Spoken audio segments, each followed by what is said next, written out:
yung early snowball para sa mga marksman na yan. They have to. Yun yung kondisyon ng lineup nila. Especially with the Scheming Ranger na madalas natin makita from Twisted Mind.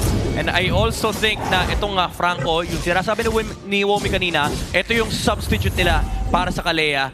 But I just worry na yung composition dito ng Onyx Philippines, they have enough firepower in terms of teamfight kits na lumaban dito sa Team Falcons. Kasi medyo position-based yung kanilang heroes. Tas ang daming punish ng Onyx. Oo, tsaka tignan mo, no, if ever pumasok dito yung Lapu-Lapu or even Kyle TZ, medyo napaka-hapdi kasi talaga ng gold lane Pain ngayon. No? Yung burst damage na nang gagaling sa kanyang heal. And of course, the deadly catch as well. Kailangan itong respetuhin ng side ng Team Falcons. Memories, bring back memories tong Team Falcons. Nagdadala ng iba't ibang laro ng MLBB mula sa iba't ibang era. Yung early invade na ginawa din naman ni MP The King kanina with the utility jungler. Tapos yung panggugulo ng Franco. Kaso sa King Kong, men, sabi niya, ano, pwede naman ako uminvade mag-isa. Sumasagot din, no? At may retry siyang gagamitin doon just to secure that jungle camp. Meanwhile, for Falcons, gustong pigilan ni Owen, kaso lang wala siyang magawa eh. Kasi nga may retry, so sabay balik na naman sa gitna. Ito yung Sigma pattern na tinutukoy ni King Kong. Oo, napakalinis so far ng pag-ikot ng pares na kupunan. Pero kung mukhang mapupoke down ng bagya dito si Flap TZ at mauuna pa ata mag-level 4 si Kirk. But Kyle TZ on the run. Naghahanap sila ng pwedeng maagaw. That's gonna be the scroll trap going to the hands of Kyle. Sisimulan na nga ng Team Falcons sa pinakaunang pagong ng larong ito. Wala pang level 4 yung mga EXP laners, pero nandito na yung barako. Nabibigyan si Flap. Babagsak na rin si Kyle TZ, and that's gonna be his double na masaya-secure ni Kirk. Nag-flicker out. Ngayon may hook pa man din, pero hindi na enough. And an early maniac para dito kay Kirk. Oh my God, the Kirkitech shows up in this game. That stun onto Flap and Kyle TZ allowed them na makuha kagad yung kill kay Flap. Nag-level 4 si Kirk. Pinina-slash niya yung Fredrin, getting the double kill. And after that, ito na naman yung laro ng Onyx. Punta sa middle lane. At napakaganda ng simula para sa Onyx. And look at this, Kirk going in for a 1v1 against Flap TZ. Pero mukhang papauwiin lamang niya si Flap mula sa laban na yun. Onyx Philippines matapos ang pinakaunang pagong. Biglang lolopo ang kanilang gold lead. A 2,000 gold lead for Onyx. Alam ko, dalawa kayong explainer dito sa test na to. Alam mo, yung impact ng Arlott, men. Pag nakakakuha ng ganitong early lead, wala nang pake sa boots to. Nirarush niya na yung Oracle. And ito may malala niyan. Pwede niyang i-transition yan, ha? May mga Arlott tayo nakikita na nagda-damage. Tsaka kung papansin nga natin, sa 1v1 matchup nila, normally, kaya naman ng isang Lapu-Lapu, lalong-lalo na may level 4 na siya. Ang problema, ang ginagawa ni Kirk, hindi niya pinapagalaw yung Lapu-Lapu. Hindi makasa ni Flap TZ yung ulti niya. Therefore, lamang talaga siya sa 1v1 matchup. Pero medyo nag-iinit dito sa gitna si Kyle TZ. Si Kyle TZ ang nakikita dito ng King Kong. Pero kalaban, di naman sila. At na-hook with a bloody hand. Si Super Prince ang babagsak. Pero low hit na rin si Kyle. 1-for-1 trade. Wala ang retribution holder ngayon ng Falcons. Pero mukhang sakto, aabot pa rin naman doon sa pangalawang pagong ng larong ito. And in fact, Onyx Philippines pa rin may hawak ng kalamangan. 2,000 gold lead na hindi naman masyado gagalaw. And look at the YSS already ahead by a level. And ito yung simula eh. Kapag ka nakalamang na ng level sa'yo yung YSS, parang paunti-unti nang lalaki yung gap na yun. Flicker! Oh, wow! Sabay ulti si Kelra. Makakasecure sila ng kill, pero dito naman may parang ibaba. Gusto na lamang mag-trade ng Falcons, pero lalaban pa rin sila Kurt at Brusco. Final slash connecting. Oh my God! Mamamatay na si Few. Mag-aabol pa rin. Kaso nga lang si Kyle TZ ang nakita dito na nandiyan pa si King Kong. Ipa-burst down nila yung Fredrin. At si Kyle TZ ay babagsak at hindi pa tapos ang Super Fam. Napa-flicker na lang si Flap, and definitely a win for Onyx PH. At akala natin may trade-up pa, pero mukhang papasok na naman si Flap TZ. Tatama ang isa sa Land Shaker, tapos may final slash muli. Pero mamamatay muna si King Kong. Tapos sabay bagsak dun sa Flying Clouds. Pero si Kirk tumatakbo. Nakita si Few. May AOG na gagamitin si Brusco. Pero nandito na mali si Kyle TZ. Maghahanap ng bawi ang Falcons. Pero because of the deadly catch, ay may mahuhuling isa. At si Brusco yun. Si Brusco na iba-burst down ng Falcons. And with all of those trades, mananatili pa rin ang kalamangan ng Onyx Philippines, pero bababa lamang ng bahagya. Yeah, kahit paano nakakahanap sila ng punchback laban sa Onyx Philippines. Pero yung pinapakita nilang ano dito, yung aggression, yung binabangkit natin kanina. Kirk on this Arlott with the Angela, nakadalawang patong. Si Super Prince kay Kirk. Yung sinasabi ni Kirk dito, guess who's back? Yung kanyang Arlott, men, talaga nagpapakitang gilas. Grabe tong Onyx, late purchase ng boots. Wala silang pake sa boots, men. Oo, pre. Tinan mo nga si Kelra, inuna yung Holy Crystal. Oh. Yan naman daw talaga yung build sa Bane ngayon eh. May nagbiro nga sa isang live ko, men. Oo. Ang sabi sa akin, Kuya Umi, yung Bane, huwag mo nang isipin yan. 5 Holy Crystal ang lock item Oo. dyan. Tapos, 6 item yung boots. Ganun 6 ba? item na yung boots. But yes, jokes aside, medyo dumidilim ang early game dito para sa Team Falcons dahil hindi na bumababa ng 1,000 gold lead ng Onyx. This, mark this day, October 3 ngayon, di ba? Yes, October sir. 3. Tama. Ang galaw ng Onyx sa Flying Clouds, feeling ko lahat ng teams, baka aralin nila to. Sa Flying Clouds, hindi sila bumibili ng boots. Oo nga naman. Kasi pwede ka bumalik sa lane kagad. Oo nga, no, pero grabe, may bago na naman tayong findings at Teknolodya. Ito ang ating Infinix handcam, of course, Infinix GT30 experience victory for every batlang gamer at papasok na nga si Black. Ulti na si Flap pero si King Kong pa rin. Kung makakasecure ng turtle, nakasanib si Prince kay Kirk. Umamba din ng Super Bomb, Brusco with an AOG. Pero makakakuha pa ng kill si Kyle DZ. Mag-shutdown niya si Kirk. At ngayon ay may bawi lang sa isa't isa. 1-for-1 trade lamang. O yeah, pero shutdown pa rin yun kay Kirk. Oo, malaking shutdown yun.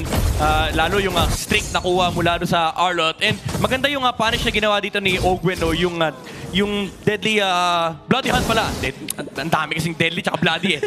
Yung Bloody Hunt para mapigilan dito yung Arlott ni Kirk. Pero, Flap. Uy, papasok dito si Flap para lang madepensahan pero papasok din. Ang Super Bomb with a flicker out. Makakasecure pa si Kelra ng isa pero may kapalit lamang din ang buhay ni King Kong. Lagi namang nakakahanap ng trade ng Team Falcons pero mukhang may 2v1 magaganap dito. Delikado yata si Kirk. Pero nandiyan dito may Super Friends. Si Marco, napablinker na lang din kasi alam niyang delikado. Lalong-lalo na may Angela at Arlott. So ginagalawan na lamang din talaga ni Kirk dito. Tapos present na si Brusco. Bumaba na si Super Prince. Natalihan na etong si Kyle and definitely a kill for Onyx. Laro na, nilaro pa. Pero ang dami kasi pinanggagalingan ng Vengeance stacks, men. Yung passive, yung stun, yung heartstrings. Imagine naman mamaya, kahit ang deadly catch, stuck yan para sa Vengeance. Oo, ibang klase na talaga yung nakikita natin ngayon. Mukhang nasa ibang level na ng synergy ang side ng Onyx Philippines. Look at the timings coming in from that Vengeance. Marami magsasabi, ba't di mo na lang banatan? Pero the fact na dinedinayan ang vision, biglang papasok ulit, may stun, dumadating yung kakampi, yun yung nakakatakot. It's a slow and painful death para doon sa Fredrin na yun. At ngayon papasok na tayo sa ating almost 9-minute mark. Unang Lord ay mukhang babakuran na nga ng Onyx Philippines. Dagdag pa natin na hindi pa ganoon sumasama si Kelra.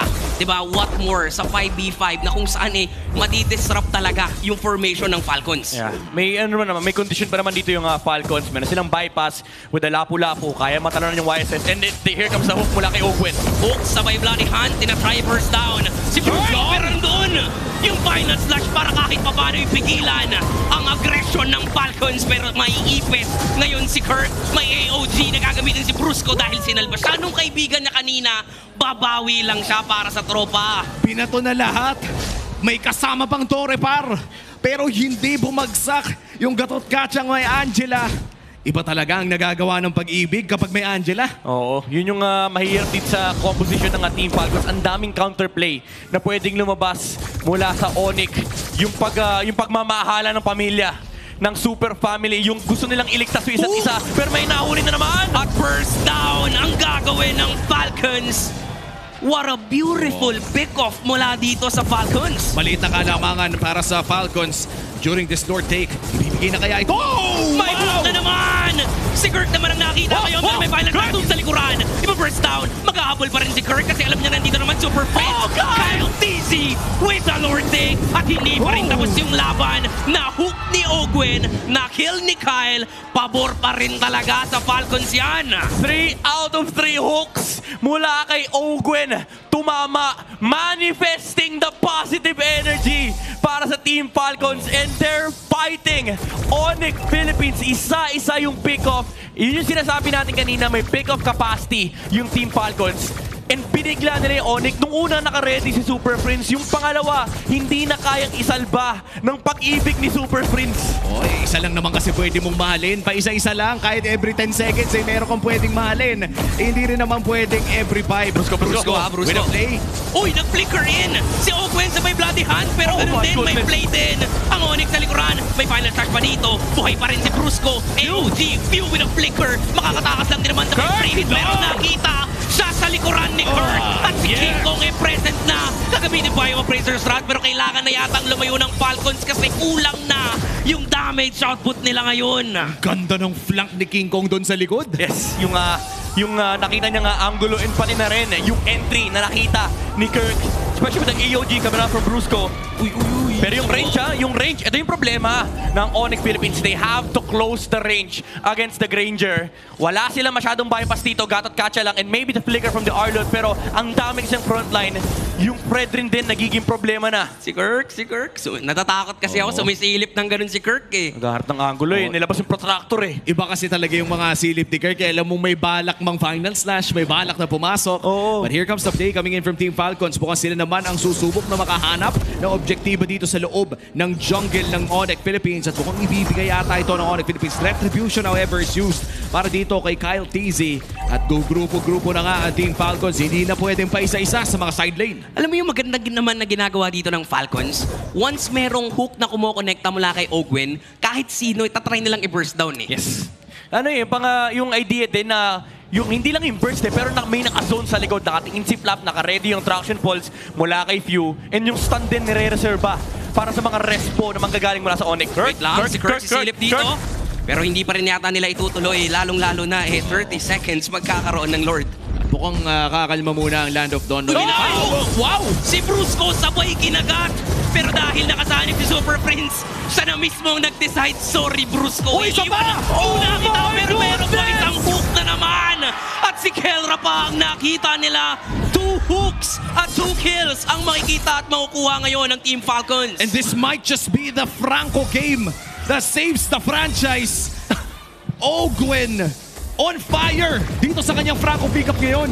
Imagine, playing the Kalea substitute, you're playing Franco in front of an Arlot, in front of a Gatot Kacha, and you're making it work para sa Team Falcons. Ito ang ultimate positive energy manifestation mula kay Ogwen.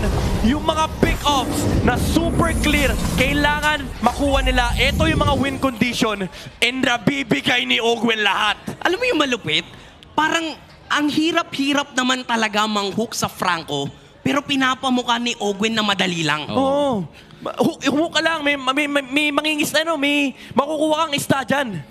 Man, you could teach a man Hello, how to hello. fish at Oo. hindi pa rin magiging ganito kaganda yung gameplay niyan. Yan si Ogwen, mumamata na naman kay Brusco. Here comes the Lord push, come mid lane. Dadamba ang Lord pero nandiyan pa rin naman ang wave clear na nanggagaling dito kay Kelra. Kyle TZ with a taunt. Here comes the traction pulse, Flap TZ, Landshaker, hindi pa ibabato. Napato na rin. Na-hook si Kirk at ganun lang kabilis yung burst down. Akala natin kayang dumipensa ng Onyx pero may hook na naman at nagbabadya na naman ang hook ni Ogwen dito. Anytime pwede tayong makakita ng isang mapipick off mula sa Super Fam. That's 6 out of 6. Baka nga 7 out of 7. Naku! Brusco sa kalahati! Pero kinagat! Pagkababa dun sa cloud, sabay kagat, tinatry lang i-burst down. Merong mga pating pero hindi enough yung damage output niyan. Si King Kong sa gilid, nakita si Super Marco. Pero nandyan si Kyle TZ para isalba siya.